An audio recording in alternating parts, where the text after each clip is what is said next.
Hello everyone, आप देख रहे हैं job instructor YouTube channel. Friends, आज की इस वीडियो में हम डिस्कस करने वाले हैं एसबीआई यानी स्टेट बैंक ऑफ इंडिया की तरफ से एक बेहतरीन रिक्रूटमेंट के बारे में। जी हाँ फ्रेंड्स, ये जो रिक्रूटमेंट आई हुई है आप लोग चेक कर सकते हो और फॉर्म कैसे फिल करना है आज की इस वीडियो में हम डिस्कस करेंगे। साथ ही उससे पहले यहाँ पर इसके ऑफिशियल नोटिफिकेशन को हम थोड़ा सा रीड आउट करते हैं। उसके बाद यहाँ पर फॉर्म कैसे फिल करना है वो हम डिस्कस करेंगे। उससे पहले फ्रेंड्स, अगर आपने चैनल को सब्सक्राइब नहीं किया तो प्लीज़ सब्सक्राइब जरूर कर लीजिएगा, क्योंकि यहाँ पर गवर्नमेंट व प्राइवेट सभी जॉब की इन्फॉर्मेशन आपको सही और ऑथेंटिक बताई जाती हैं, कोई फेक इन्फॉर्मेशन नहीं बताई जाती है। साथ ही यहाँ पर मैंने ऑफिशियल नोटिफिकेशन ओपन कर लिया है। ये जो वैकेंसी है वो सर्किल बेस्ड ऑफिसर की वैकेंसी यहाँ पर निकाली गई है। एडवर्टाइजमेंट नंबर यहाँ पर देख सकते हो। इसके फॉर्म आज यानी 29 जनवरी से स्टार्ट हैं और 18 फरवरी 2026 तक आप इसके एप्लीकेशन फॉर्म को फिल कर सकते हो। उसके बाद इसका जो कॉल लेटर आने वाला है ऑनलाइन टेस्ट के लिए वो मार्च 2026 में टेंटेटिव है। ऑनलाइन टेस्ट आपका टेंटेटिव मार्च 2026 में होने वाला है। राइट, इसमें आप लोग वैकेंसी देख सकते हो। State wise circle wise vacancy यहाँ पर दे रखी हैं और कैटेगरी वाइज वैकेंसी यहाँ पर है। तो आप लोग इस वैकेंसी को एक बारी रीड आउट जरूर कर लीजिएगा, ठीक है। तो यहाँ पर अगर हम चेक करते हैं तो रेगुलर वैकेंसी में आपकी जो वैकेंसी आई हुई है वो 2050 वैकेंसी है कैटेगरी वाइज। साथ ही यहाँ पर जो बैकलॉग वैकेंसी आई हुई है वो बैकलॉग वैकेंसी में आप देख सकते हो 223 वैकेंसी पर ये रिक्रूटमेंट है। अगर हम टोटल वैकेंसी की बात करते हैं तो ये वैकेंसी हमारी 22,073 वैकेंसी यहाँ पर हो जाती हैं। 2,273 वैकेंसी आपकी कंप्लीट हो जाती हैं। उसके बाद यहाँ से अगर हम बात करते हैं इसकी आगे हम थोड़ा सा और डिटेल चेक कर लेते हैं कि इसमें आपकी एज लिमिट क्या है, सिलेक्शन प्रोसेस क्या है, वो यहाँ पर हम थोड़ा सा चेक करते हैं। तो एज लिमिट आप चेक कर सकते हो। 21 साल से कम आपकी उम्र नहीं होनी चाहिए और 30 वर्ष से आपकी उम्र ज़्यादा नहीं होनी चाहिए। 31/12/2025 से आपकी एज को काउंट किया जाएगा, ठीक है। यहाँ पर ये भी बोला गया है कि नॉट लेटर देन 31 दिसंबर 2004 के पहले आपका जन्म नहीं हुआ हो, ठीक है। और यहाँ पर बोला गया है कि मतलब उसके बाद 31 दिसंबर 2004 के बाद आपका जन्म नहीं हुआ हो और नॉट अर्लियर देन 1/1/1996 से पहले आपका जन्म नहीं हुआ हो। साथ ही यहाँ पर एज रिलैक्सेशन भी मिल जाता है। तो कैटेगरी वाइज आप एज रिलैक्सेशन को चेक कर सकते हो। एलिजिबिलिटी क्राइटेरिया में बोला गया है कि आपके पास कोई भी ग्रेजुएशन डिग्री होनी चाहिए जिससे आप फॉर्म को अप्लाई कर सकते हो, ठीक है। उसके बाद यहाँ से अगर एक्सपीरियंस भी मांगा गया है, आगे हम डिस्कस करेंगे उसके बाद। और यहाँ से अगर हम फॉर्म की तरफ चलते हैं तो फॉर्म में आपको बता देता हूँ इसका सिलेबस आप पहले चेक कर लीजिएगा। इसका जो ऑनलाइन टेस्ट होगा जो कि ऑब्जेक्टिव क्वेश्चंस रहेंगे, 2 घंटे का आपका टेस्ट होने वाला है। 120 मार्क्स का 4 सेक्शन में आपके क्वेश्चंस रहेंगे। इंग्लिश लैंग्वेज के 30 क्वेश्चन 30 नंबर के 30 मिनट आपको समय मिलेगा। बैंकिंग नॉलेज के 40 क्वेश्चन 40 मार्क्स के होंगे, 40 मिनट का समय मिलेगा। जनरल अवेयरनेस के लिए 30 क्वेश्चन 30 नंबर के 30 मिनट समय मिलेगा। और कंप्यूटर एप्टीट्यूड के 20 क्वेश्चन 20 मिनट में आपको करने हैं। टोटल 120 क्वेश्चन 120 नंबर के 2 घंटे का आपको समय मिलने वाला है। तो एक क्वेश्चन 1 मिनट के लिए आपको समय मिलेगा जहां पर आप इसके फॉर्म को अप्लाई करेंगे, जिसके साथ आपको 750 रुपये की फ़ीस लगने वाली है। जनरल EWS OBC वाले कैंडिडेट के लिए, SC ST PWD के लिए कोई भी फीस यहाँ पर नहीं लगने वाली है, ठीक है। अप्लाई करने के लिए 18 फरवरी से पहले पहले आप फॉर्म को अप्लाई कर सकते हो। तो चलिएगा फॉर्म कैसे अप्लाई करना है वो मैं आपको बताता हूँ। स्टेट बैंक ऑफ इंडिया की ऑफिशियल करियर पेज पर आप जब आएंगे, आने के बाद यहाँ पर करंट ओपनिंग पर क्लिक करेंगे। जैसे आप क्लिक करते हैं यहाँ पर एक वैकेंसी देखने को मिलेगी recruitment of circle based officer की। यहाँ पर हम क्लिक करते हैं और क्लिक करने के बाद यहाँ से अप्लाई नाउ का बटन आता है, इस पर आप लोग क्लिक करेंगे। इसकी डायरेक्ट लिंक मैंने अपने टेलीग्राम पर दे दी है। टेलीग्राम की लिंक आपको डिस्क्रिप्शन में मिलेगी, वहाँ से क्लिक करके इसकी नोटिफिकेशन और अप्लाई करने की लिंक जो है आप लोग चेक कर लीजिएगा। फॉर्म फिल करने के लिए सबसे पहले आपको रजिस्ट्रेशन वाले टैब पर क्लिक करना होगा। Click here for new registration, इस पर आप क्लिक करेंगे। देन उसके बाद अंडरस्टैंड एंड एग्री पर क्लिक करेंगे। यहाँ से आपका फॉर्म जो है वो ओपन हो जाता है। सबसे पहले आपको अपना फर्स्ट नेम देना है। जो भी आपका फर्स्ट नेम है वो फर्स्ट नेम यहाँ से आप लोग देंगे।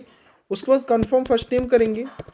उसके बाद अगर आपका कोई मिडिल नेम है तो वो मिडिल नेम यहाँ पर आप लोग देंगे। अगर नहीं है तो आप लोग यहाँ पर लास्ट नेम आपका जो है वो लास्ट नेम देंगे। फॉर एग्जांपल आपका नेम केवल मिडिल नेम नहीं है या लास्ट नेम नहीं है तो आप सिंपल यहाँ पर जो है अपना फर्स्ट नेम दे करके फॉर्म को आगे बढ़ा सकते हो। यहाँ पर आप जो भी नेम देंगे वो यहाँ पर फुल नेम में लिख कर आ जाएगा। उसके बाद यहाँ से अपना आपको मोबाइल नंबर देना है, कन्फर्म मोबाइल नंबर करना है। उसके बाद यहाँ से अपनी जीमेल आईडी आपको देनी है और जीमेल आईडी का जो डोमेन है वो डोमेन सिलेक्ट करना है। उसके बाद यहाँ से कन्फर्म जीमेल आपको करनी है। और ये जो सिक्योरिटी कोड दिख रहा है, ये सिक्योरिटी कोड यहाँ पर आप लोग डालेंगे। उसके बाद इसको सेव एंड नेक्स्ट पर क्लिक करेंगे। उसके बाद फ्रेंड्स यहाँ से आपको अपने फ़ोटो और सिग्नेचर और एक लाइव फ़ोटो कैप्चर करना होगा। तो सबसे पहले यहाँ पर आपको देखने को मिल रहा है स्कैन फोटोग्राफ ऑफ कैंडिडेट। तो इस पर क्लिक करके, ब्राउज पर क्लिक करके आप अपना एक फ़ोटो यहाँ से अपलोड करेंगे। तो मैं यहाँ से सिंपली एक फ़ोटो अपलोड करता हूँ, लेकिन उससे पहले आप ये जान लीजिएगा कि इसकी गाइडलाइंस को, कि जब भी आप इसके फ़ोटो को अपलोड करेंगे, फ़ोटो अपलोड करने की जो यहाँ पर साइज़ दे रखा है वो साइज़ क्या है। जैसे फॉर एग्जांपल यहाँ पर दे रखा है फोटोग्राफ का साइज़ यहाँ पर दिया हुआ है, और उसके बाद यहाँ बोला गया है कि 20 से 50 केबी का आपका ये होना चाहिए, ठीक है। उसके बाद यहाँ पर आपको अपना जो फ़ोटो, लाइव फ़ोटो कैप्चर करना है वो ध्यान रखना कि विजुअल होना चाहिए और सही होना चाहिए, ठीक है। उसके बाद अपना जो सिग्नेचर आप अपलोड करेंगे, तो सिग्नेचर वगैरह कुछ डॉक्यूमेंट्स यहाँ पर और भी आपको अपलोड करने पड़ेंगे, जैसे कि इसमें बोला गया है, ठीक है। देन उसके बाद नीचे आते हैं, तो नीचे सिग्नेचर की बात करें तो सिग्नेचर आपका 20 केबी से ज़्यादा का नहीं होना चाहिए, और डायमेंशन यहाँ पर आपकी दे रखी है, ठीक है। मतलब 10 से 20 केबी का सिग्नेचर आपका यहाँ पर काम करेगा।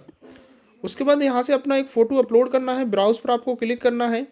क्लिक करने के बाद यहाँ से मैं आता हूँ, और यहाँ से आपको अपना एक फ़ोटो जो है, जो भी आपको अपलोड करना है वो सिलेक्ट करेंगे, अपलोड करेंगे, और आपका फ़ोटो यहाँ से जो है वो लोडिंग होगा और फ़ोटो यहाँ से अपलोड हो जाता है, ठीक है। अब फ्रेंड्स यहाँ से आपको अपना फ़ोटो कैप्चर करना होगा। अगर आपके लैपटॉप या सिस्टम जिससे भी फॉर्म फिल कर रहे हैं उसमें कैमरा या वेब कैमरा है, तो आप यहाँ से जो है कैप्चर फ़ोटो करके उससे फ़ोटो क्लिक कर सकते हो, और नहीं है तो सिंपली यहाँ पर जो क्लिक हेयर टू स्कैन पर क्लिक करेंगे। ये जो क्यूआर आपको दिख रहा है, इस क्यूआर को, ठीक है, ये विजुअल हो जाएगा जब आप इस पर टैप करेंगे। तो ये क्यूआर अपने मोबाइल के किसी भी ब्राउज़र से स्कैन करेंगे, ठीक है।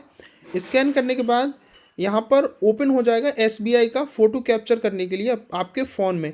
तो वहाँ से आप इसके फ़ोटो को कैप्चर करेंगे, ऑटोमेटिकली यहाँ पर आपका फ़ोटो जो है वो अपलोड हो जाता है। तो मेरे सिस्टम का कैमरा सही है, तो मैं कैप्चर फ़ोटो पर क्लिक करूँगा, यहाँ पर इसको अलाउ करेंगे। अलाउ करने के बाद देखने को मिल रहा है कि आपका मेरा फ़ोटो यहाँ पर आ चुका है। इस पर आपको कैप्चर पर क्लिक करना है। कैप्चर पर क्लिक करेंगे फ्रेंड्स। अगर आपका फ़ोटो सही नहीं आया तो अगेन कैप्चर कर सकते हैं, नहीं तो आप इसको सेव करेंगे। जैसे आप सेव करते हैं आप देखेंगे कि मेरा फ़ोटो यहाँ से अपलोड हो चुका है। उसके बाद फ्रेंड्स यहाँ पर आपको इस चेकबॉक्स पर क्लिक करना है।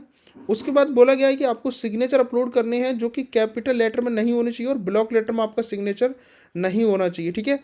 तो मैंने साइज़ आपको बता ही दिया कि 10 से 20 केबी का होना चाहिए। उसके बाद यहाँ से आप लोग इस पर टिक करेंगे और यहाँ से इसको आप नेक्स्ट करेंगे। उसके बाद यहाँ से आपको अपनी कुछ बेसिक डिटेल को फिल करना होगा। बेसिक डिटेल में सबसे पहले आप अपनी सर्किल को चूज़ करेंगे, किस सर्किल में आप यहाँ पर अप्लाई कर रहे हैं। जिस भी सर्किल में आप फॉर्म को अप्लाई कर रहे हैं वो सर्किल की लोकल लैंग्वेज आपको आती है, जो भी आती है वो लोकल लैंग्वेज यहाँ पर देंगे आप। उसके बाद बोला गया कि 10th और 12th में आपकी मार्कशीट या सर्टिफिकेट में आपने जो लोकल लैंग्वेज चूज़ की है क्या वो लोकल लैंग्वेज है, तो यस करेंगे। उसके बाद यहाँ से आप अपनी कैटेगरी को चूज़ करेंगे, जो भी आपकी कैटेगरी है। देन उसके बाद यहाँ से आप अपनी सब कैटेगरी को चूज़ करेंगे, सब कैटेगरी आपके कास्ट सर्टिफिकेट में होगी। देन उसके बाद यहाँ पर बोला गया है कि आप क्या नॉन क्रीमी लेयर हैं, ओबीसी कैंडिडेट है। अगर आप नॉन क्रीमी लेयर नहीं होते हैं तो आप नॉर्मली जनरल में काउंट किए जाएंगे। क्या आप गवर्नमेंट ऑफ इंडिया के जो लिस्ट होती है, ठीक है, जो प्रिस्क्राइब फॉर्मेट होते हैं उसमें हैं, तो यस करेंगे आपको। उसके बाद बोला गया है कि आप बेंचमार्क डिसेबिलिटी कैंडिडेट है, 40% है उससे अबव हैं, तो यस करेंगे। टाइप ऑफ डिसेबिलिटी सिलेक्ट करेंगे, सब टाइप डिसेबिलिटी सिलेक्ट करेंगे। नहीं है तो आपको सिंपली नो करना है। उसके बाद ये अपने अकॉर्डिंग यहाँ पर जैसे राइटिंग के लिए अफेक्टेड है, स्क्रैप वगैरह लेना चाहते हो तो सारी डिटेल आप अपने अकॉर्डिंग यहाँ पर सिलेक्ट करेंगे। उसके बाद बोला गया है कि and having the difficulty in writing, तो यस करेंगे, और नहीं है तो सिंपली आपको नो करना है। उसके बाद यहाँ पर आपकी रिलीजन पूछा गया, आप किस रिलीजन से बिलोंग करते हैं। क्या आप रिलीजियस माइनॉरिटी कम्युनिटी से बिलोंग करते हैं, तो यस करेंगे, नहीं करते हैं तो नो करेंगे, आपको करना है। अगर आप एक्स सर्विसमैन हैं तो यस करेंगे, नहीं है तो सिंपली आपको नो करना है। उसके बाद बोला गया है यहाँ पर कि आप किसी बैंक, कॉमर्शियल बैंक वगैरह में जो वर्किंग है तो यस करना है अपने अकॉर्डिंग, और नहीं है तो नो करना है। बाकी डिटेल आपको अपने अकॉर्डिंग ही फिल करनी रहेगी, ठीक है। एसबीआई में क्या आप ऑलरेडी वर्किंग है क्लरिकल पोस्ट पर या सुपरवाइजर कैडर की किसी भी पोस्ट पर, तो हैं तो यस करेंगे, और नहीं है तो नो करेंगे, चाहे आप कॉन्ट्रैक्ट बेसिस पर ही क्यों ना सही।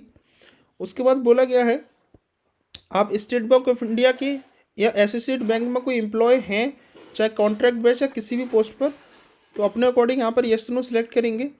उसके बाद बोला गया आप स्टेट बैंक ऑफ इंडिया या किसी भी बैंक से आपने रिज़ाइन किया है अर्लियर में, ठीक है, किया हो तो यस करना है, नहीं किया हो तो सिंपली आपको नो करना है।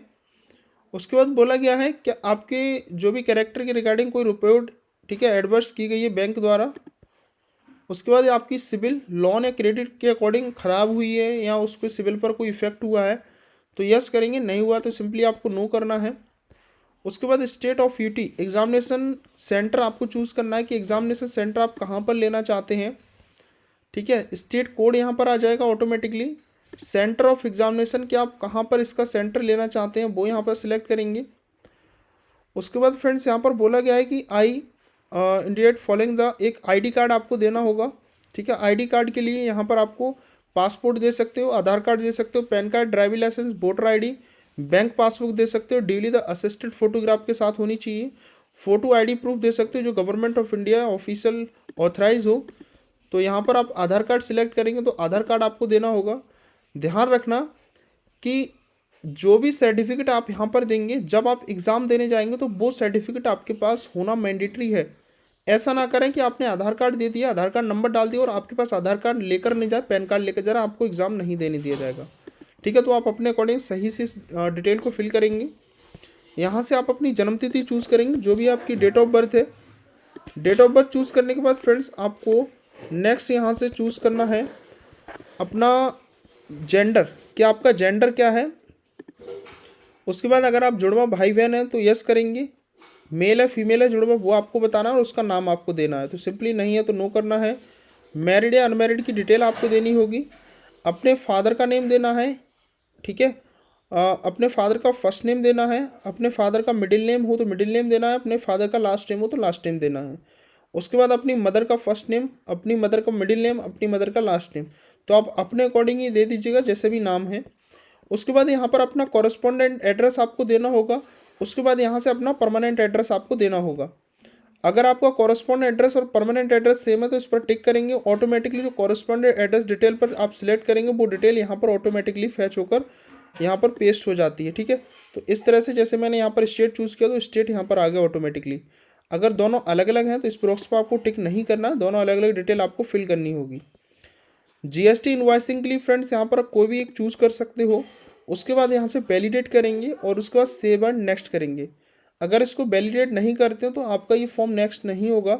जब आप वैलिडेट पर सिलेक्ट करेंगे तो आपने जो भी डिटेल फिल नहीं की होगी वो डिटेल यहाँ पर ऑटोमेटिकली हाईलाइट हो जाएगी, ठीक है। तो देखिएगा मेरा अभी वैलिडेट नहीं हुआ है, तो जैसे मेरा वैलिडेट मैंने किया और ये चीज़ हाईलाइट हो गई कि यहाँ पर पहले सबसे पहले आप ये डिटेल जो मिसमैच है वो डिटेल को आप फिल करें, देन उसके बाद ही वैलिडेट होगा। उसके बाद आपको सेव एंड नेक्स्ट करना है। उसके बाद यहाँ से आपको अपनी कुछ क्वालिफिकेशन डिटेल को फिल करना होगा। क्वालिफिकेशन डिटेल में सबसे पहले आप यहाँ से ग्रेजुएशन जो भी आपने कर रखा है जिससे भी, वो ग्रेजुएशन आप यहाँ से सिलेक्ट करेंगे। कॉलेज का नाम सिलेक्ट करेंगे, किस डेट में आपने पास किया था अपना ग्रेजुएशन वो यहाँ पर सिलेक्ट करना है।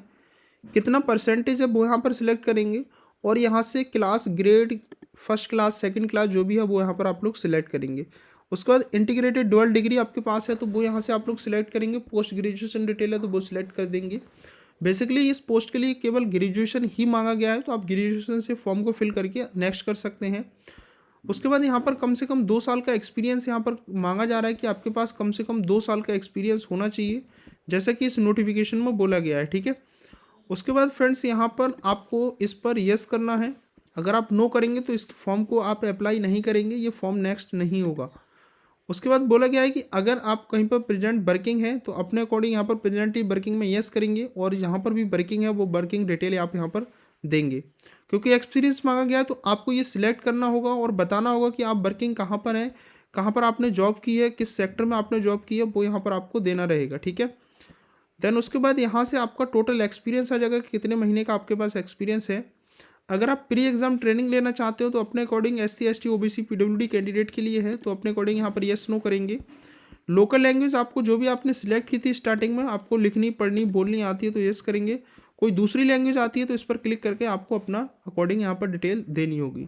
उसके बाद यहाँ से वैलिडेट करेंगे एंड सेव एंड नेक्स्ट पर क्लिक करेंगे। नेक्स्ट यहाँ से आपको अपना एप्लीकेशन फॉर्म को प्रीव्यू करना है। ऊपर आप देखेंगे तो सारी डिटेल आपने अभी तक जो फिल की थी उसको प्रीव्यू करेंगे। प्रीव्यू करने के बाद अगर आपको लगता है कि कुछ भी गलत या मिस्टेक हो गया है तो यहाँ पर उसको बैक करके सही कर सकते हो। अगर आपका फॉर्म सही है प्रीव्यू के बाद तो यहाँ पर इस बॉक्स पर आई एग्री करना है, कंप्लीट रजिस्ट्रेशन पर क्लिक करना है, ओके करना है, देन उसके बाद फिर से आपको ओके कर देना है।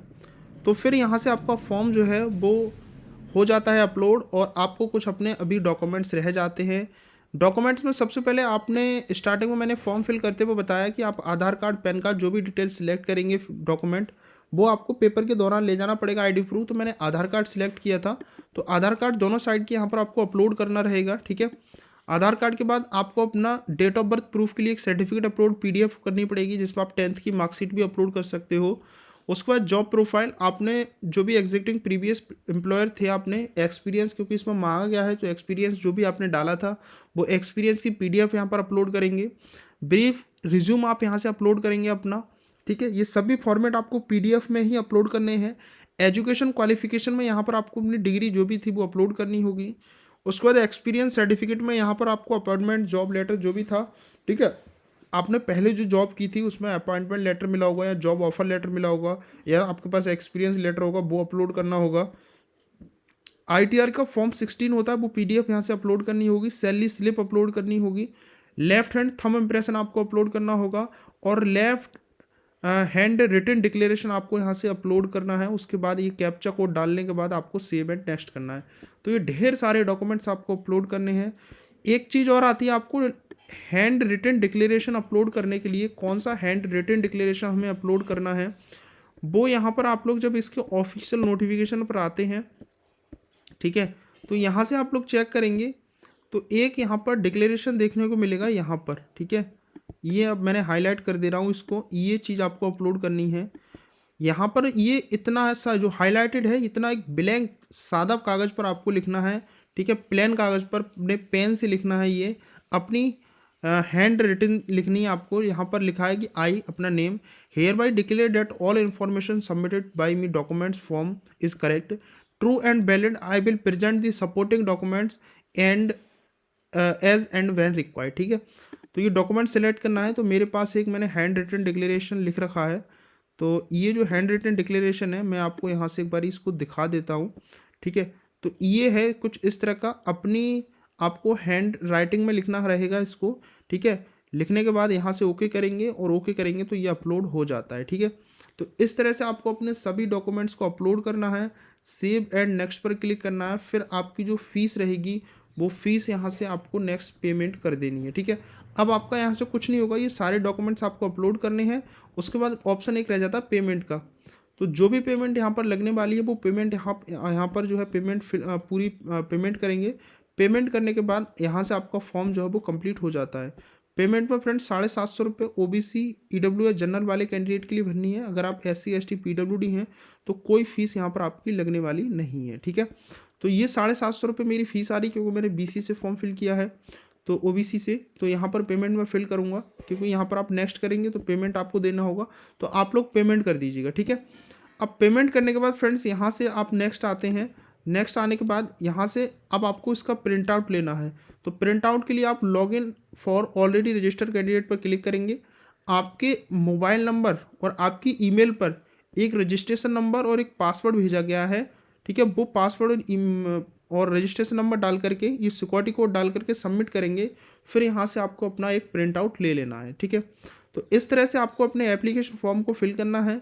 इसके अलावा कुछ भी समझ नहीं आया हो, आपको प्रॉब्लम हो रही हो फॉर्म फिल करते टाइम, तो मेरा नीचे डिस्क्रिप्शन में एक मेल आईडी मैंने अपनी एक जो है इंस्टाग्राम आईडी दे रखी है। तो इंस्टाग्राम पर मेरे को आप मैसेज करके कनेक्ट कर सकते हैं, ठीक है। तो मिलते हैं किसी नेक्स्ट वीडियो में नई वैकेंसी के अपडेट के साथ। तब तक के लिए बाय।